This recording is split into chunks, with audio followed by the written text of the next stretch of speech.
So let's start at the beginning here. It says suppose X is the number of blues from the spinner. So most of you looked at the spinner and you said, okay, I see that it has 3 parts that must be blue, even though they look gray on my paper, and 1 part that's white, right? All right, and so then it says the results from spinning the spinner once, and here's your probability distribution, but it doesn't say blue and white. It says 0 and 1. You see that? So what did you interpret that to mean? What does the 0 mean? No blue. Not blue, right? So the 0 is not blue, which some of you may have labeled white, and I would not fault you for that, okay? And then the 1 means blue. So the 1 is basically a success, and then the 0 is a failure, right? So they're saying that spinning and landing on blue is a success, and it's because we're talking about the probability of getting a blue. I could reframe the whole problem and say the probability of getting a white, and then that would make the white, landing on the white one the success. But in this case, it was the blue that was a success. So when you label the end of these here, you may have chosen to put 0 and 1, or maybe you chose to put blue and white, or maybe you chose to do blue and not blue. Did anybody put blue and white at the end of their branches? Okay, that's fine. Did anybody put blue and not blue at the end of their branches? Also fine. Did anybody put 0 and 1? Good. They're all good. I have something different where I put the decimal chance that each of I put 0.75 and 0.25 to keep track of the numbers I was counting.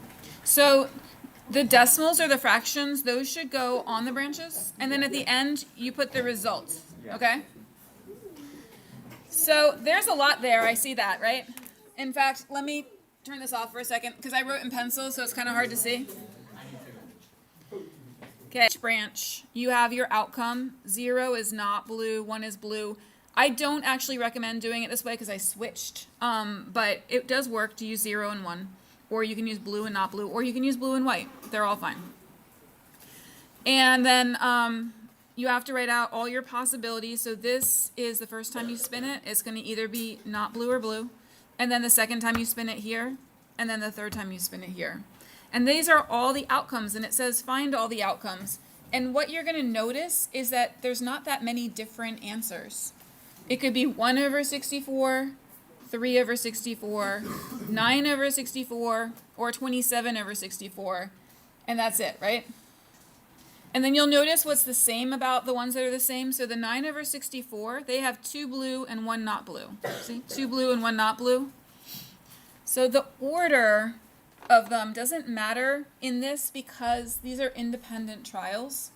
So it doesn't matter if you got the blue first or the not blue first in this case. So I'm going to leave that up for a minute in case you want to catch up on that. But you don't really need the minutia of every single detail. What you really need to know is that these outcomes are going to be this. So like this one aligns with the first set of branches. This one would be this set of branches, and then the third set. So if you went in order of these final outcomes here, that's these. I'll give you another minute with that, and then we're going to turn the page and see what we're going to get out of this. Yes?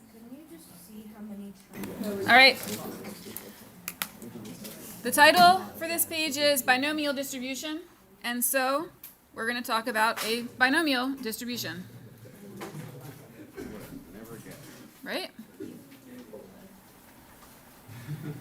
In a binomial distribution, there are a fixed number of random variables.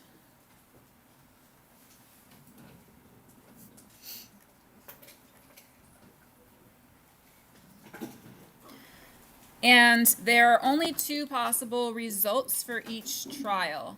So we used 1 and 0 to represent the success and the failure. So you get a 1 if the event occurs, or a 0 if it does not occur. The probability of success has to be the same for each trial in a binomial distribution. So it can't change based on previous behavior, okay? So in this case, when you spun it, right, it was always 3/4 chance that you get the blue. So binomial doesn't fit into things that say without distribution. Say it again? Binomial distribution doesn't have things that say without replacement. Right, yeah, right. So Kaden was saying if you take something without replacement, like remember the eggs that were cracked and not cracked, right? Then that can't be a binomial distribution because your probability changes each time. Okay. All right, if x is the number of successes in a binomial experiment with n trials, each with probability of p successes, then x is called a binomial random variable.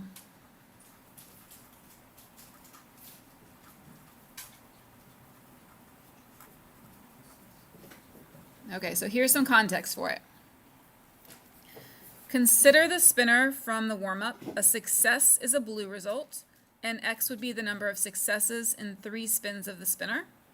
X is a binomial random variable with n equals 3. So n equals 3 is the 3 successes. And then p equals 3/4. That's the probability of success. And it says can take values 0, 1, 2, or 3. So 0 would be, they're all white, so no successes. Blue is 1 blue success, 2 is 2 blue successes, 3 is 3 blue successes. And the probabilities down here, so they didn't use not blue like I did, they used white. The probability of getting white, white, white is 1/4 to the third.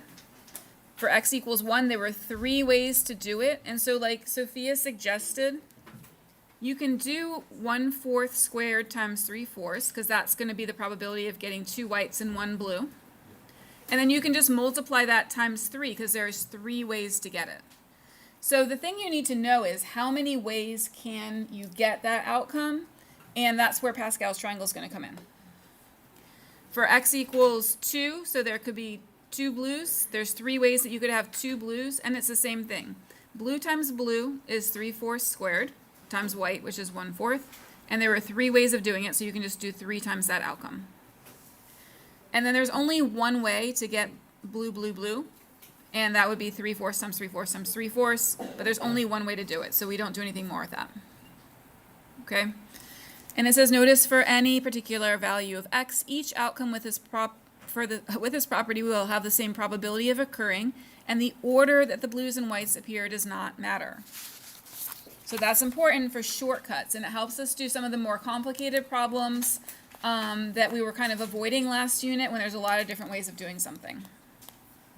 All right, so when you're ready, turn the page and remember Pascal's triangle.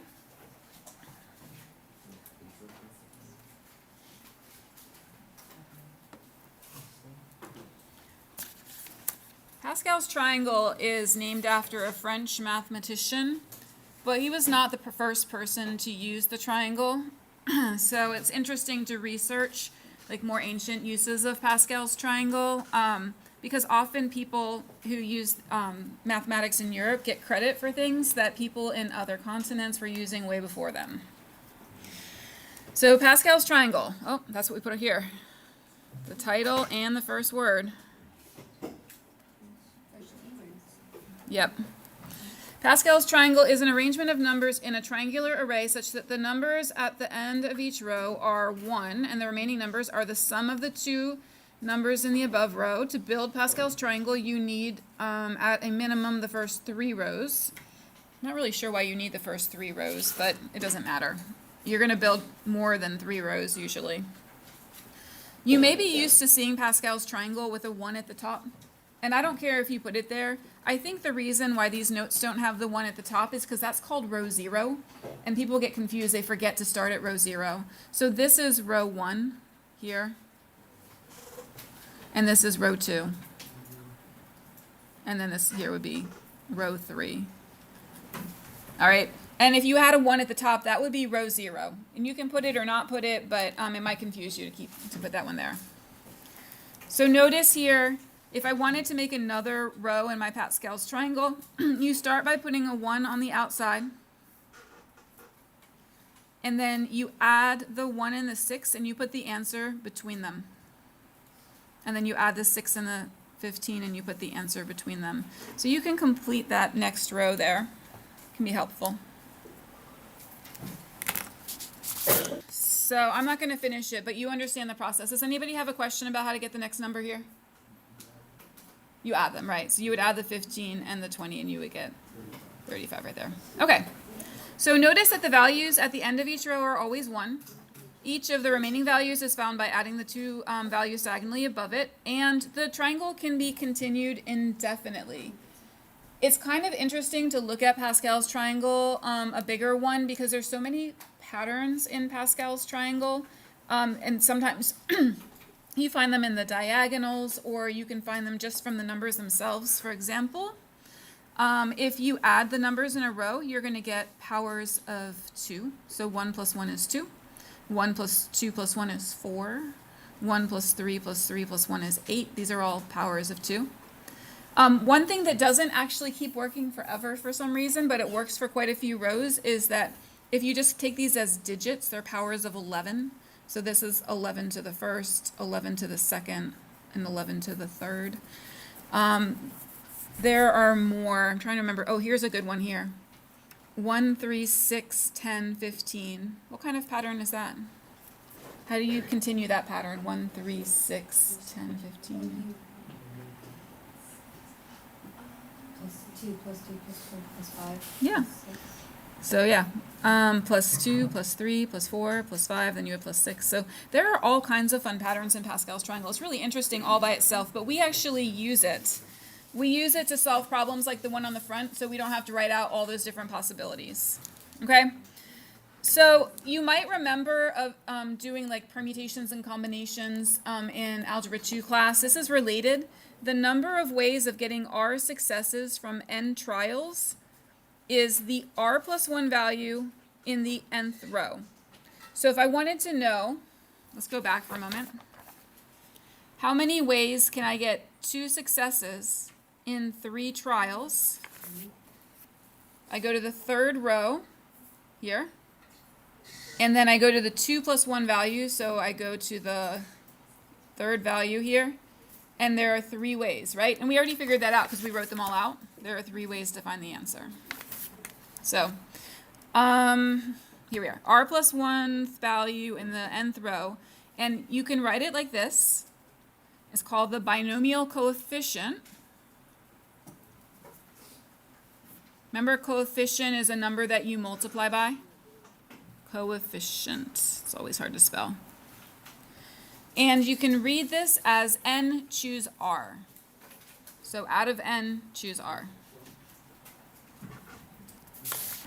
All right, probability distribution of a binomial random variable. Suppose x is a binomial random variable with n independent trials and the probability of success p. The probability mass function of x, okay, is all of this. Here's the important part. You do n choose x, and then you do that probability to the x power, and then 1 minus the probability to the n minus x power. So over here, we did the probability to the second power, and then we did this probability to the 3 minus 2, so that was to the first power. Okay? Okay, and the probability distribution is called the binomial probability.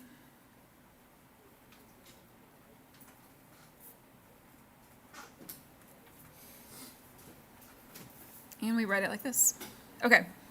So the very first thing it asks you to do, obviously you could look up here and get the first 5 rows of Pascal's triangle, but without looking, see if you can generate the first 5 rows of Pascal's triangle, because that could be useful in solving problems.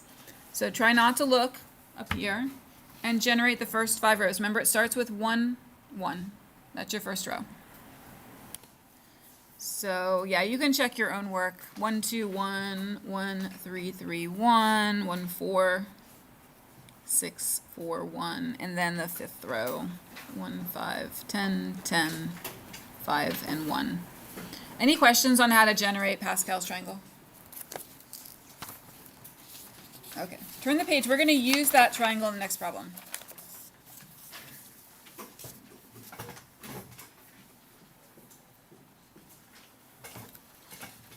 All right, I might have to like flip back and forth because I want to look at that.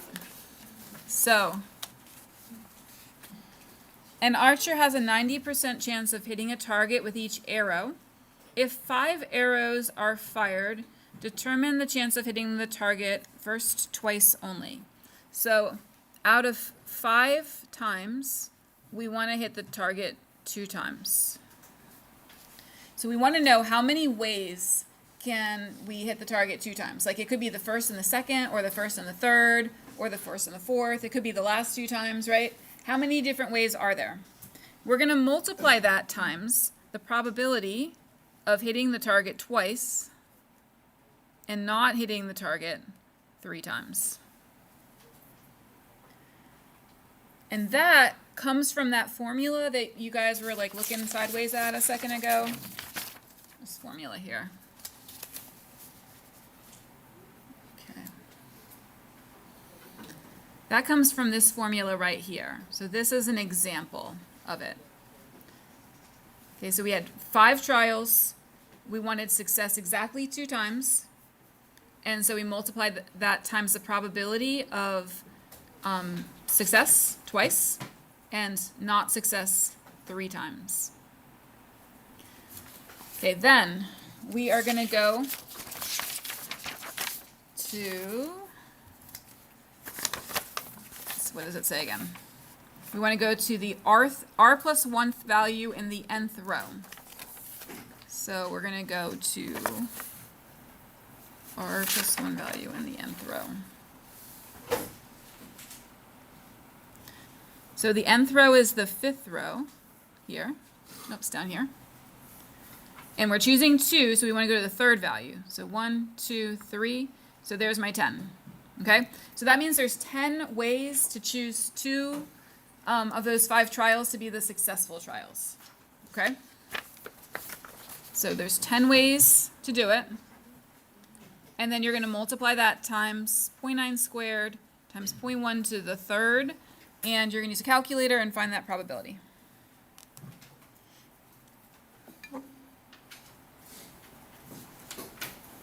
If you don't have a calculator, now's a good time. So I got 0.00810. Or just 81. Did anybody get that? Yeah. Okay. All right, the next one's a little bit longer because it says at most 3 times. It's not as long as doing it on the front and like actually writing out every single possibility because there are a lot of possibilities. So at most 3 times means it could be 3 or 2 or 1 or 0, right? So we have to write out each of those probabilities. We're doing the probability that x equals 0 plus the probability x equals 1 plus the probability x equals 2, x equals 3. So all those probabilities. All right, so probability x equals 0. So that means 0 successes. And that's actually unlikely because you have a 90% chance of having success each time. So the probability of being unsuccessful, all 5 arrows, that's really low. But there is a chance. So it would be out of 5 trials, choose 0. And then the probability of being unsuccessful 5 times. So 0.1 to the 5th. That's the first one. The next one is going to be 5 choose what? 1, yeah. 5 choose 1, 1 success. Now you probably know in your head that there are actually 5 ways of choosing 1 out of 5, right? It could be the 1st, 2nd, 3rd, 4th, or 5th. That one's kind of easy. It's the ones in the middle that are harder. But anyway, it is 5 choose 1. And then the probability of 1 success is 0.9. And then the probability of 4 failures is 0.1 to the 4.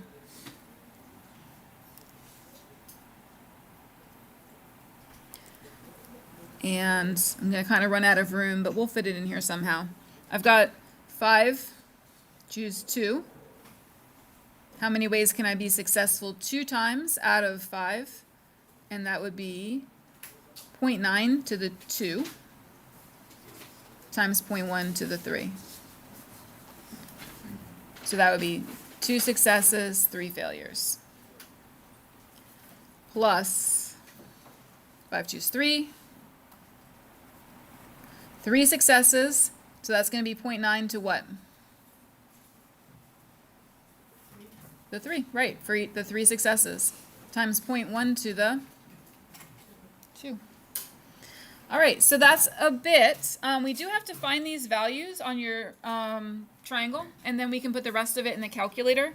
So 5 choose 0. How many ways can you choose 0 from 5? There's one. There's one way you can do it, because that would be failure, failure, failure, failure, failure, right? So there's only one way. You can find that by going to the 5th row and choosing the 0 plus 1 number. So you're choosing the first number. So there's one way. The next one, so this number here, let's use a different color or something, is 1. That number was 1. This number here is finding the second number, which is 5. That's 2. Find the third number, which is, oh, sorry, it was not 2. The second number is 5, right? Yeah. Sorry, that's a 5. This one was 10. And then this one was also 10, right? So on your calculator, 1 times 0.1 to the 5th plus 5 times 0.9 times 0.1 to the 4 plus 10 times 0.9 squared times 0.1 to the 3rd plus 10 times 0.9 to the 3rd, 0.1 squared. And that's a lot, but to do it by hand otherwise would be like 10 times as long, okay? All right, so I got this answer, and I did check it with Ms. Young, so I feel pretty good about it. 0.0815. Did anybody else get that number? Really got it? You got it? Good. All right, if you didn't get it, it's possible you had a typo. So it was 1 times 0.5, 1 times 0.1 to the 5th, plus 5 times 0.9 times 0.1 to the 4, plus 10 times 0.9 squared times 0.1 to the 3rd, plus 10 times 0.9 to the 3rd, 0.1 squared. And you get that. There is an even faster way to do these on the calculator, and we're going to do that in a second. We're just going to do a 3-minute brain break, okay? Okay, using technology to find binomial probabilities. So we can quickly calculate these binomial probabilities on a graphing calculator. And here's where you go for distribution. You go to second vars, and you'll find the distribution there. To find the probability that x equals a number, so for example here we wanted to find the probability of exactly 2 successes, we use the binomial probability distribution function. And it looks like this, binomial PDF. Okay, this is when you want to find that it equals a certain number. If you want to find the probability, the variable takes a range of values. For example, here was a range of values when it said at most 3 times. You don't have to find them all out. You can use the binomial cumulative probability distribution function, which is, but on the calculator, it's just binomial CDF, okay? There are other distributions on your calculator, so you might need to scroll to find the binomial ones. I'll give you a minute to write your words. And also the important things on here for the calculator functions are going to second vars, and then we're looking for binomial PDF or binomial CDF depending on the problem. Yeah, you can also do two, if you do the second vars, like you do alpha and then A, you can get to it faster. Oh, alpha A gets you to binomial distribution? Yep, as well as alpha B gets you to the binomial CDF. But you still have to do the second distribution, Yeah. but then you just do alpha and then the letter. Yeah. So then you don't have to scroll. Yeah. All right. I want you guys to do it that way just to ensure that what you're telling me is right, and then we can share that. Okay? Okay. All right. 72% of union members are in favor of a certain change to the conditions of their employment. That's down here. A random sample of 5 members is taken. Find the probability that 3 members are in favor of the change in conditions. So if we want to know the probability that it's exactly 3, do we want PDF or CDF? Simon has an opinion. Anybody else have an opinion? All right. 2 opinions for PDF. I agree. So we want to know 3 members. So we're going to do a binomial PDF.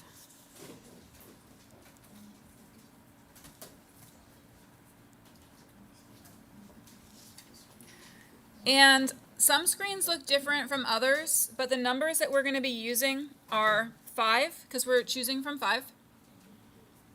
then the probability, which is 0.72, and then the number that we want, which is 3 members. So we want exactly 3 successes, not 4, not 2. We want exactly 3 successes. Okay, so you can work ahead of me now and try to put that in your calculator. I'm just making sure everybody's written this down before I switch over to the calculator.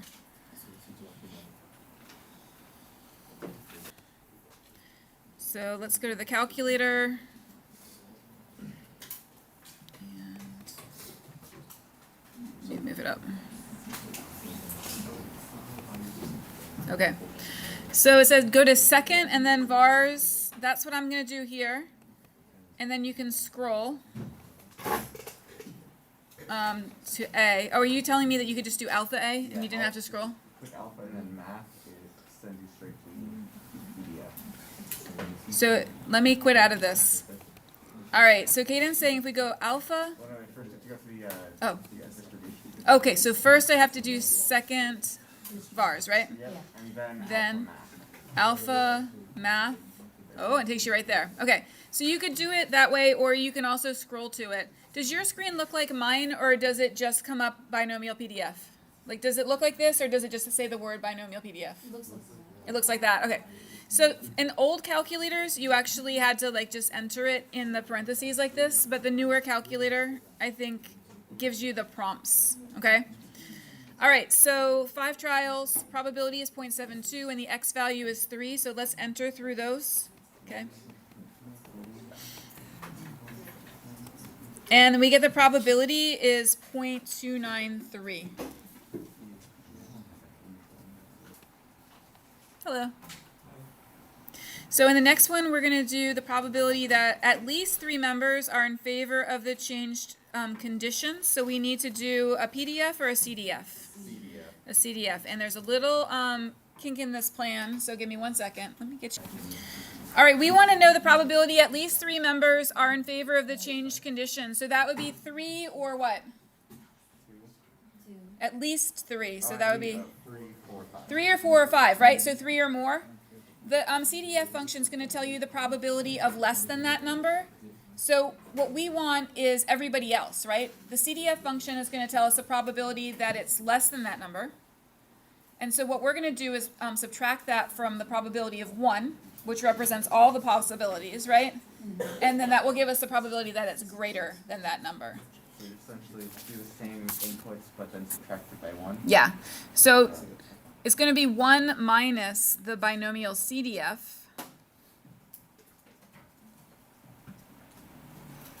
And then, let's see, it says at least 3. So we want to put in 2 here because we want to subtract out 2 or less. So 0.72 and then 2. So this part here will tell you the probability that it's 2 or less.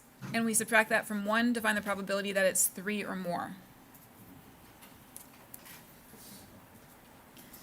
So I'm getting 1 minus 0.138. Is that what you got?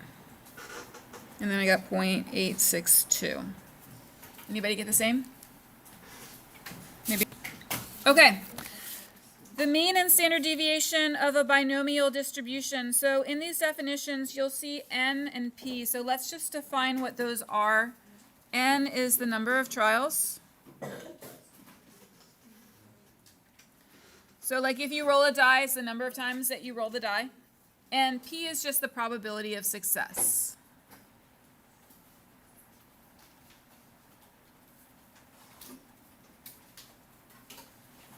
Okay. So if we want to find the mean of this random variable, then you multiply the number of trials times the probability of success. So in this case, we have a die, which would have numbers 1 through 6, and it's rolled 12 times, so that would be your N. And X is the number of 6s that results, and we need to find the mean. So X is the number of 6s, but what would the P be? What's the probability of success? 1/6, right? You have a probability of 1/6 of landing on 6 each time, so we know that N is 12 and P is 1/6. So it says to find the mean, variance, and standard deviation. So for the mean, I'm going to use this formula here. The number, 12, times the probability, 1/6. And the mean is 2. So you would expect to get 2 successes if you roll the die 12 times. Make sense? Okay. All right.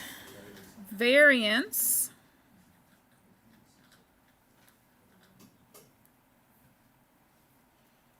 is this squared. All right, and so I'm going to use this formula here, n times p times 1 minus p. So n is still 12 times the probability.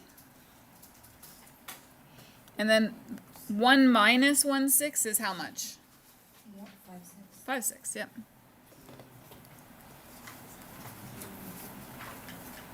All right, you should multiply that, and it should simplify to be 5/3.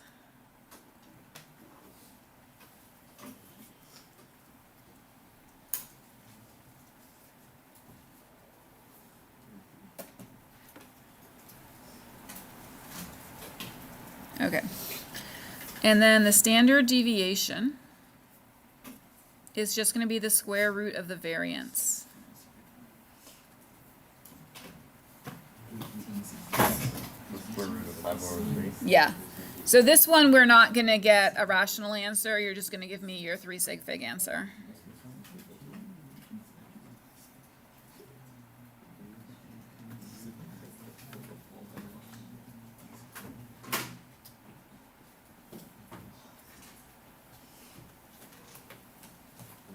Okay, you guys getting about 1.29? All right. All right, any questions on that section? Okay. Can I move it, or is somebody still trying to look at it? Ryan, speak up for yourself. Say, I'm still looking. You still looking? Yeah. Good. Speak up. All right, lastly, I'm going to ask you guys to process the analysis section on your own right now. Take a moment to read it and process that on your own.